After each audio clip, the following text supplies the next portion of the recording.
Hello दोस्तों, आप में से कुछ लोगों ने अभी तक चैनल को सब्सक्राइब नहीं किया है। कृपया चैनल सब्सक्राइब करें। अध्याय 49 पाथफाइंडर। हर्षित, क्या हुआ? हम ऐसे अचानक से कैसे रुक गए? क्या कोई ब्लड बीस्ट है क्या? दिव्या हर्षित से पूछती है। मुझे नहीं पता, लेकिन उस बड़े पेड़ के पीछे कोई थी है। हर्षित एक पेड़ की तरफ इशारा करता हुआ कहता है और फिर सभी लोग उस पेड़ की तरफ देखने लग जाते हैं। अभी वो सब देख ही रहे थे कि तभी हवा के तेज झोंके से उस पेड़ के पीछे से काले बाल लहराते हुए नजर आते हैं। इसे देखकर सभी लोग और भी ज्यादा अलर्ट हो जाते हैं। वहां पेड़ के पीछे कौन है? हर्षित उन बालों को देखता हुआ कहता है, लेकिन उस पेड़ के पीछे से किसी का भी रिप्लाई नहीं आया था। महसूस कर रहा था, लेकिन उसकी पावर प्रेजेंस यहाँ खड़े हुए सभी लोगों से भी ज्यादा थी। हर्षित, रुको, मैं जाकर देखती हूँ कि आखिर वहां पर है कौन। जैसे ही हर्षित उसको देखने के लिए आगे बढ़ता है, वैसे कीर्ति हर्षित को वही रोक देती है और फिर खुद आगे बढ़ जाती है। कीर्ति किसी भी स्क्वाड मेंबर्स की जान खतरे में नहीं डालना चाहती थी, क्योंकि यदि कोई मर गया तो कीर्ति पर सबसे ज्यादा मुसीबत आएगी, इसलिए वह ऐसा नहीं चाहती थी। कीर्ति धीरे धीरे उस पेड़ की तरफ जाती है। जैसे कीर्ति इस पेड़ के 10 मीटर के रेडियस में पहुंची, तभी दक्ष नोटिस करता है कि उस पेड़ के आसपास कुछ खड़बड़ है। और फिर तुरंत दक्ष कीर्ति से चिल्लाता हुआ कहता है, स्क्वाड लीडर, वहीं पर ही रुक जाओ, इस पेड़ के आसपास कुछ तो खड़बड़ है। दक्ष की बात सुनकर कीर्ति तुरंत ही अपने आप को पीछे कर लेती है और फिर वो सभी उस पेड़ से करीब 20 मीटर की रेडियस से घूमकर उस पेड़ सामने आ गए। उस पेड़ के सामने आकर वो लोग देखते हैं कि एक लड़की, जिसकी उम्र 25 से 30 के बीच होगी और उसने अपना आर्मर पहन रखा हुआ था। उसका आधा शरीर बर्फ में ढका हुआ था। जब सभी ने ध्यान से देखा तो उन सभी को पता चला कि वह मरी नहीं बल्कि सो रही है, और वो भी बैठे बैठे। जिसे देखकर वो सभी थोड़े रिलैक्स हो गए और वहीं से वो सभी उस लड़की को जगाने की कोशिश करते हैं। काफी कोशिश के बाद वह लड़की अपनी आंखें खोलती है और जैसे ही आंखें खोलती है, वह अपने सामने कई सारे इंसानों को देखती है। उन सभी को देखकर वह लड़की जल्दी से अपनी आंखें मसलती है और फिर अपने आप को बर्फ से निकालती है। हेलो, मैं ही साम्या दत्ता।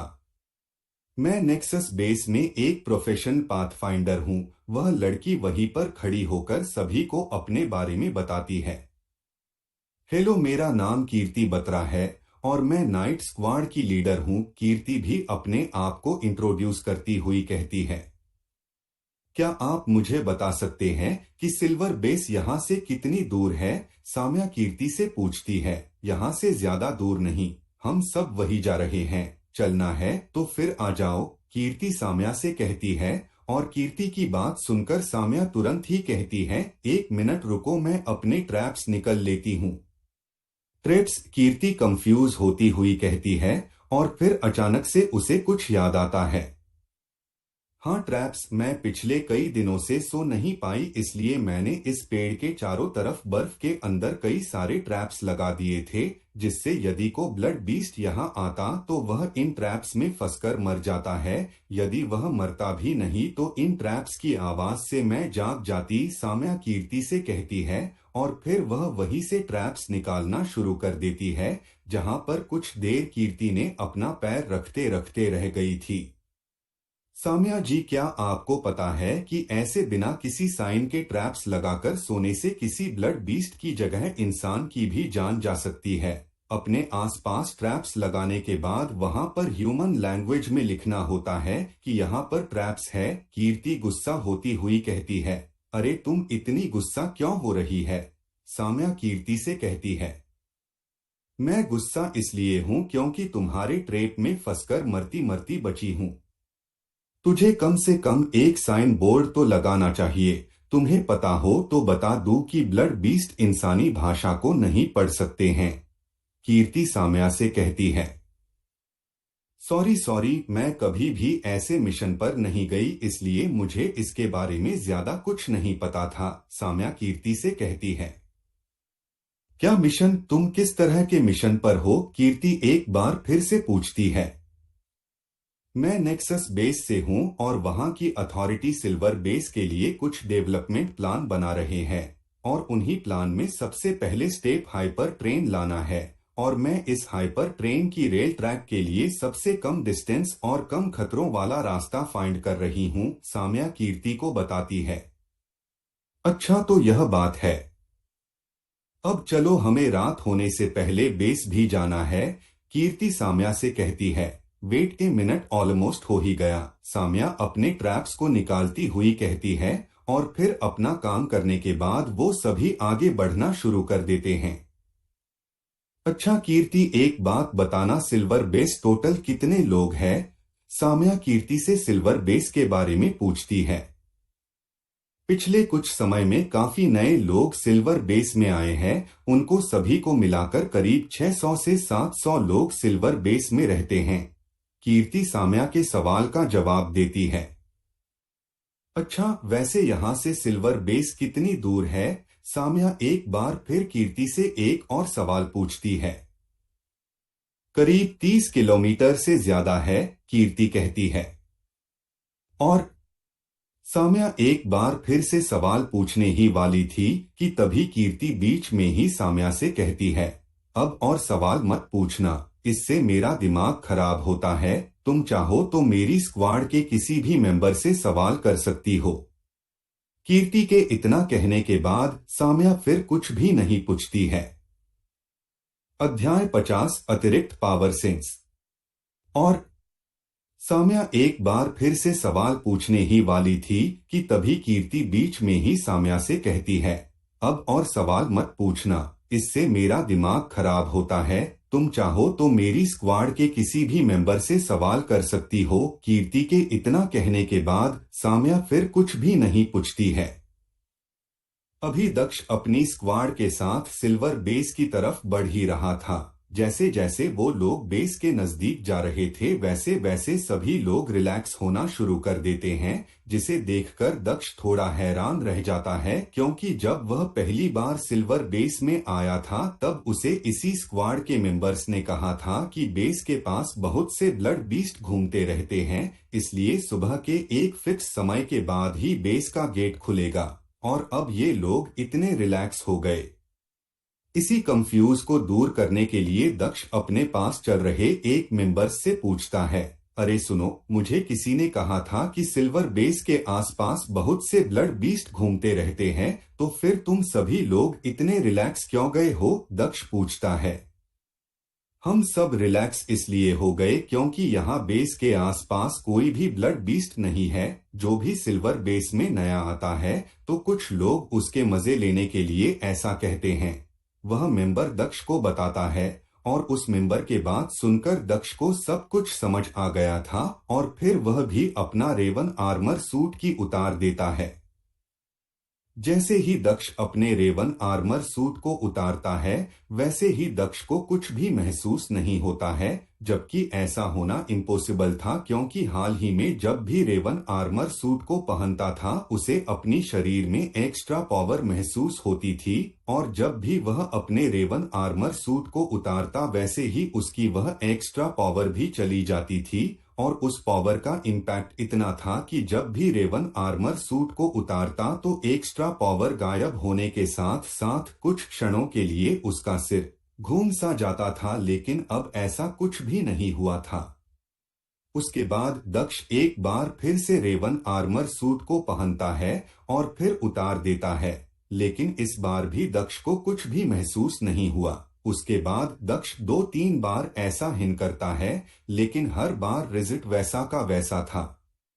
दक्ष को बार बार अपना रेवन आर्मर सूट को पहनता हुआ देखकर स्क्वाड के कई मेंबर दक्ष की तरफ देखने भी लगे थे। दक्ष उन सभी स्क्वाड के मेंबर्स को देखकर फिर वह आगे ऐसा कुछ नहीं करता है। नाइट स्क्वाड अगले दिन की सुबह तक सिल्वर बेस पहुंच चुकी थी।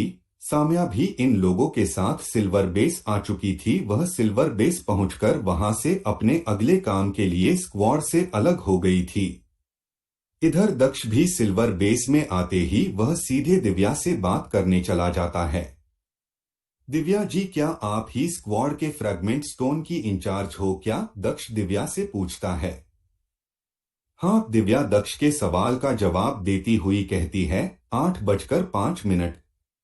अच्छा, तो क्या आप मेरा एक काम कर देंगी? दक्ष एक बार फिर से दिव्या से कहता है।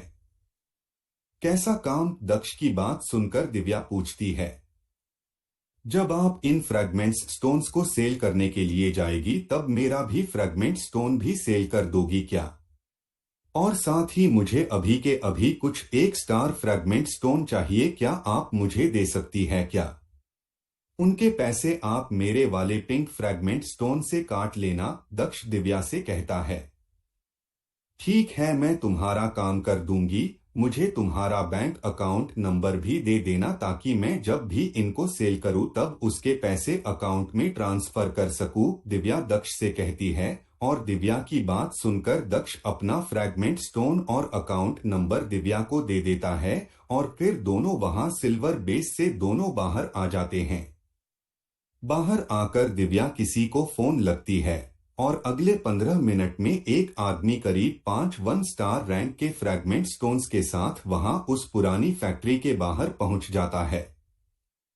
ये लो दिव्या मैम, आपने 5 1 स्टार रैंक के फ्रैगमेंट स्टोन्स को लाने के लिए बोला था ना? वह आदमी दिव्या को फ्रैगमेंट स्टोन का बैग देता हुआ कहता है। Thank you so much, Divya उस आदमी से कहती है और फिर वह आदमी वहां से चला जाता है। यह लो दक्ष, तुम्हारे 5 1 स्टार रैंक के फ्रैगमेंट स्टोन, दिव्या वह बैग दक्ष को देती हुई कहती है। थैंक यू दिव्या जी, दक्ष वह बैग लेता हुआ कहता है और फिर दिव्या को बाय बोलकर दक्ष भी अपने घर ले लिए निकल जाता है। दक्ष आज पूरे 7 दिनों यानी कि पूरे 1 वीक के बाद अपने घर जा रहा था। वह और ज्यादा टाइम बर्बाद नहीं करना चाहता था, इसलिए उसने अपना फ्रैगमेंट स्टोन को सेल करने में टाइम खर्च नहीं करना चाहता था।